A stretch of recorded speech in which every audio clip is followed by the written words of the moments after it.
Breaking చూస్తున్నాం. జనసేన అధినేత పవన్ కళ్యాణ్ కు కాపు ఉద్యమ నేత ముద్రగడ పద్మనాభం ఘాటు లేఖ రాశారు. పవన్ నమ్మించి మోసం చేశాడని సీరియస్ అయ్యారు. మీ నిర్ణయాలు మీ చేతుల్లో లేవు అంటూ ఎద్దేవా చేశారు. 2 పర్యాయాలు కిర్లంపూడి వస్తానని మీరు నాకు కబురు పంపారు. ఎలాంటి కోరికలు లేకుండా మీతో కలుస్తానని చెప్పడం జరిగిందని గుర్తు చేశారు. అన్ని వర్గాలకు న్యాయం చేయాలని ఆశించి కలిసి సేవ చేయాలనుకున్నట్లు తెలిపారు. కానీ పవన్ తనను కలవడానికి ఎన్నో చోట్ల అనుమతులు అవసరమన్నారు. పవన్ నిర్ణయాలు పవన్ చేతుల్లో లేవన్న ముద్రగడ పవర్ షేరింగ్ అనేది లేదని అర్థమైందన్నారు. మీ 24 సీట్ల కోసం తన అవసరం రాకూడదనే భగవంతుడిని కోరుకుంటున్నానని లేఖలో తెలిపారు. పవన్లా గ్లామర్ ఉండకపోవచ్చని, ప్రజల్లో పరపతి లేకపోవడం వల్ల పవన్ దృష్టిలో లాస్ట్ గ్రేడ్ వ్యక్తిగా తుప్పుపట్టిన ఇనుములా గుర్తించారన్నారు. తన 40 ఏళ్ల రాజకీయ జీవితంలో డబ్బు కోరటం కానీ, పదవుల కోసం పెద్ద నాయకుల గుమ్మాల వద్ద పడిగాపులు కాయటం చేయలేదంటూ ముద్రగడ తీవ్ర విమర్శలు చేశారు.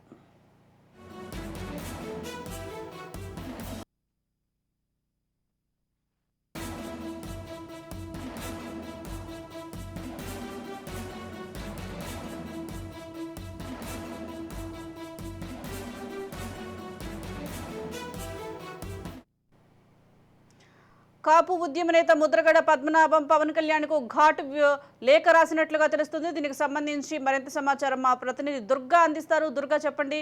ఈ లేఖలో చాలా ఘాటుగా వ్యాఖ్యలు చేసినట్లుగా తెలుస్తోంది. అప్డేట్స్ ఏంటి? సుజాత, కాపు ఉద్యమ నేత ముద్రగడ పద్మనాభం పవన్ కళ్యాణ్ కి ఘాటు లేఖ రాశారు. ఘాటు లేఖలో కూడా కొన్ని వ్యంగ్యాస్త్రాలు కూడా స్పష్టంగా కనబడుతున్నాయి మనకి. మనిద్దరం కలిసి పనిచేద్దామని పాత గతాన్ని మర్చిపోయి ముందుకు వెళ్దామని అనుకున్నాను, కానీ మీరు నా ఇంటికి వచ్చి మాట్లాడతారనుకున్నాను, కానీ అటువంటి ఏమీ జరగలేదని చెప్పి లేఖలో స్పందించారు. అలాగే మీ నిర్ణయాలు మీ చేతిలో ఉండు, ఇతరుల చేతిలో ఉంటాయని చెప్పి ఇచ్చిమిచ్చిగా పరోక్షంగా విమర్శలు గుప్పించారని మనకు తెలుస్తుంది. అది ఎందుకంటే కాపు ఉద్యమ నేత ముద్రగడ పద్మనాభాన్ని జనసేన పార్టీలో చేరుతారని చెప్పి, అలాగే జనసేన పార్టీలోకి చేరే ముందుగా పవన్ కళ్యాణ్ నేరుగా ముద్రగడ పద్మనాభం నివాసానికి వెళ్లి కలుస్తారని చెప్పి వార్తల చక్కెర కుట్టే, అలాగే కొంతమంది జనసేన నాయకులు కూడా గతంలో ముద్రగడ పద్మనాభం ఇంటికి వెళ్లి కొన్ని చర్చలు జరిపారు.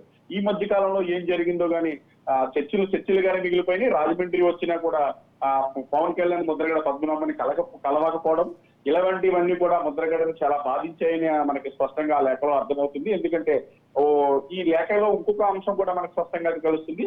మీరు వద్దామన్నా సరే చంద్రబాబు నాయుడు తెలుగుదేశం పార్టీ నాయకులే మిమ్మల్ని నా దగ్గరికి రానివ్వలేదని చెప్పి కూడా ఆ లేఖలో ఇండైరెక్ట్ గా తెలుగుదేశం పార్టీని విమర్శించారు. అలాగే మీరు కాపులకు సంబంధించి కాపు ఓటు బ్యాంక్ మీ దగ్గర ఎక్కువగా ఉన్నది కాబట్టి, అలాగే ప్రజల్లో కూడా మీకు మంచి గుర్తింపు ఉంది కాబట్టి మీరు అధికారాన్ని షేరింగ్ అడుగుతారు అని అనుకున్నాను, కానీ అటువంటిది జరగలేదు. అలాగే 80 స్థానాల పైగా పోటీ చేస్తారేమో అని అనుకున్నాను, అవి కూడా చేయలేదు. కేవలం 24 స్థానాలతోనే మీరు సరిపెట్టుకున్నారు అని కూడా లేఖలో కూడా దాని విషయం కూడా తెలియజేశారు. అలాగే కాకుండా కాపులందరూ కూడా, కాపులు సంబంధించిన కొంతమంది ఆంధ్రప్రదేశ్ ప్రజలు కూడా మిమ్మల్ని రాష్ట్ర ముఖ్యమంత్రిగా చూడాలని కోరుకున్నారు. పవర్ షేరింగ్ కూడా తీసుకుంటే బాగుంటుంది, కానీ మీరు అటువంటి ఏమీ చేయకుండా మామూలుగా 24 సీట్లకే కేవలం ఒప్పుకున్నారని కూడా ఇండైరెక్ట్ గా కూడా లేఖలో చురకలు అంటించారని మనకి స్పష్టం అర్థమవుతుంది. అలాగే చంద్రబాబు నాయుడు జైల్లో ఉన్నప్పుడు యావత్ టీడీపీ కేడర్ కూడా ఇంటికే పరిమితమైనప్పుడు మీరు వెళ్లి పరామర్శించి టీడీపీ కేడర్ లో కూడా జోష్ నింపించేది చాలా సాహసం చేశారు. అంత చేసినా కూడా కనీసం ఒక కాపు సామాజిక వర్గానికి చెందిన ముఖ్య నాయకుడిని, అలాగే కాపు ఉద్యమంపై ఏళ్ల తరబడి పోరాడి అన్ని వదులుకున్న వాడిని నన్ను రావడానికి, నా ఇంటికి రావడానికి కూడా మీరు ఎందుకు ఆలోచించారన్న అంశంపై కూడా ఆ లేఖలో స్పష్టం చేశారు. మొత్తం మీద ఈ లేఖ ద్వారా తనలో ఉన్న బాధని స్పష్టంగా పవన్ కళ్యాణ్ కి తెలియజేశారని మనకు అర్థమవుతుంది సుజాత. దుర్గా, అలాగే పవర్ షేరింగ్ అనేది లేదని అర్థమైందని, అలాగే మీ 24 సీట్ల కోసం తమ అవసరం రాకూడదనే భగవంతుడిని కూడా కోరుకుంటున్నానని లేఖలో రాయటం జరిగింది. దీనిపై ఇటు జనసేన నేతలు ఎవరైనా స్పందించే అవకాశం ఉందంటారా ఈ లేఖకు సంబంధించి?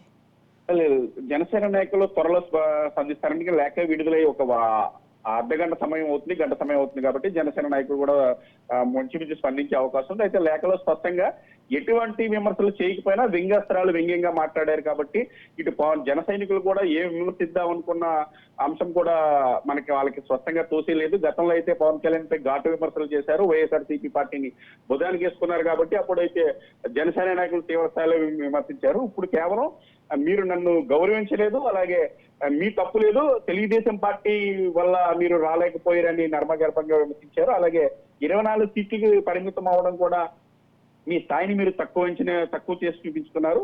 అలాగే కాపులు సామాజిక వర్గంలో ఎవరో కొన్ని కాపులు సీఎం చేయాలని ఎప్పటి నుంచో బలమైన కోరిక ఉంది. మీరు పవర్ షేరింగ్ అడిగి కనీసం సీఎం స్థానాన్ని ఒక 2 సంవత్సరమైనా పవర్ షేరింగ్ అడుగుతారేమో అని అనుకున్నాను. అది కూడా అడగలేదు. 24 సీట్లు తక్కువ సీట్లకు పరిమితం అవ్వడం, 80 సీట్లు పైగా పోటీ చేస్తే పవర్ షేరింగ్ వచ్చే అవకాశం ఉంటది కాబట్టి కేవలం 24 సీట్లకి పోటీ చేస్తున్నారు కాబట్టి దానిపై కూడా స్పందించారు. కాబట్టి దీనిపై కూడా జనసేన నాయకులు కార్యకర్తలు ఏ విధంగా స్పందిస్తారన్నది మనకి కొద్ది రోజుల్లోనే తెలుస్తుంది Sujatha. Right, thank you Durga.